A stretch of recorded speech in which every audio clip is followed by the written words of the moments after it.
بسم الله الرحمن الرحيم. الرحمن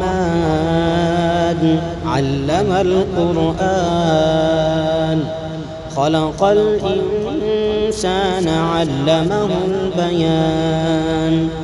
الشمس والقمر بحسبان، والنجم والشجر يسجدان. والسماء رفعها ووضع الميزان، ألا تطغوا في الميزان، وأقيموا الوزن بالقسط ولا تخسروا الميزان. والأرض وضعها للأنام، فيها فاكهة والنخل ذات الأكمام، والحب ذو العصف والريحان. فبأي آلاء ربكما تكذبان؟ خلق الإنسان من صلصال كالفخار، وخلق الجان من مارج من نار. فبأي آلاء ربكما تكذبان؟ رب المشرقين ورب المغربين، فبأي آلاء ربكما تكذبان؟ مرج البحرين يلتقيان، بينهما برزخ لا يبغيان. فبأي آلاء ربكما تكذبان؟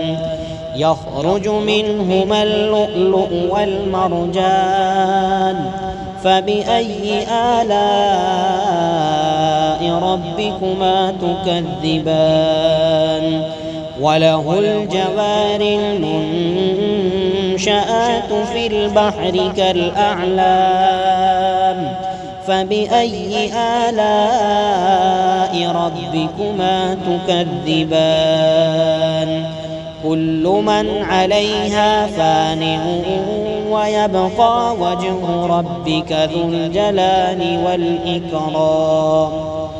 فبأي آلاء ربكما تكذبان؟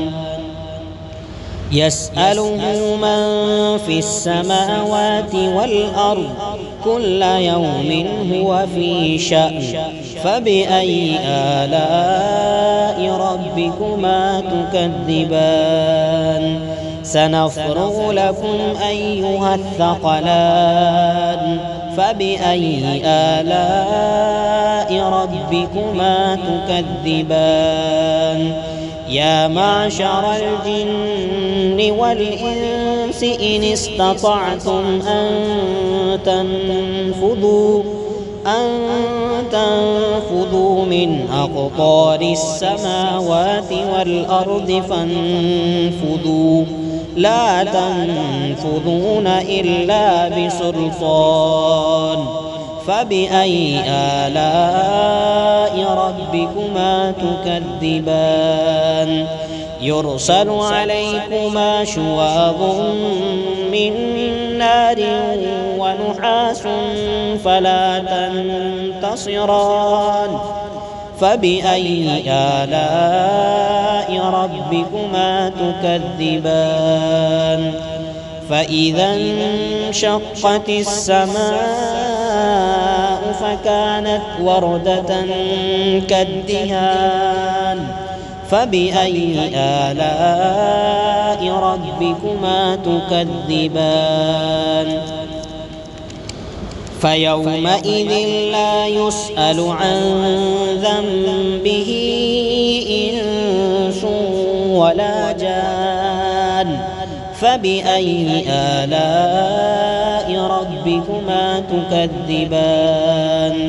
يعرف المجرمون بسيماهم فيؤخذ بالنواصي والأقدام.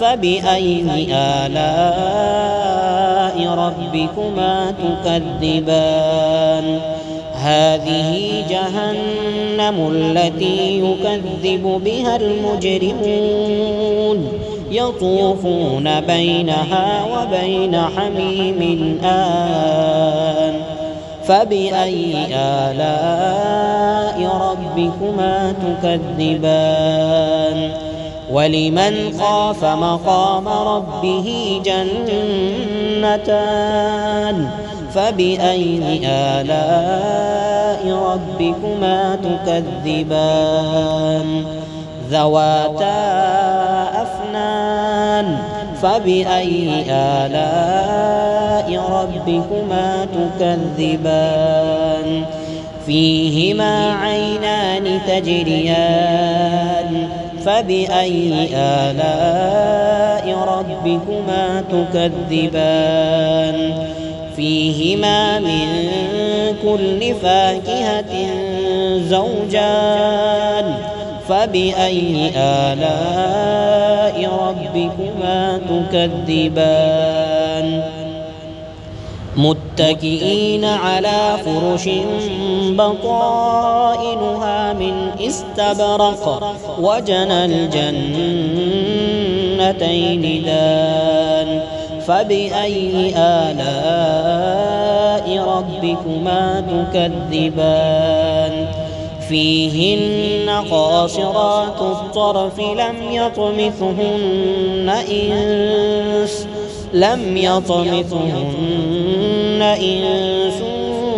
قبلهم ولا جان فبأي آلاء ربكما تكذبان كأنهن الياقوت والمرجان فبأي آلاء ربكما تكذبان هل جزاء الإحسان إلا الإحسان فبأي آلاء ربكما تكذبان ومن دونهما جنتان فبأي آلاء ربكما تكذبان مدهامتان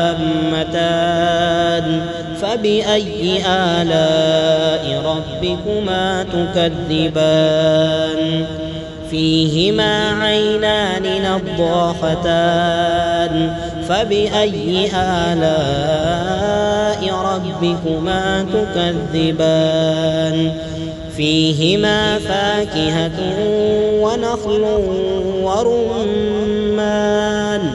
فبأي آلاء ربكما تكذبان فيهن خيرات حسان فبأي آلاء ربكما تكذبان حور مقصورات في الخيام فبأي آلاء ربكما تكذبان لم يطمثهن إنس قبلهم ولا جان فبأي آلاء ربكما تكذبان متكئين على رفرف خضر وعبقري حسان فبأي آلاء ربكما تكذبان تبارك اسم ربك ذي الجلال والإكرام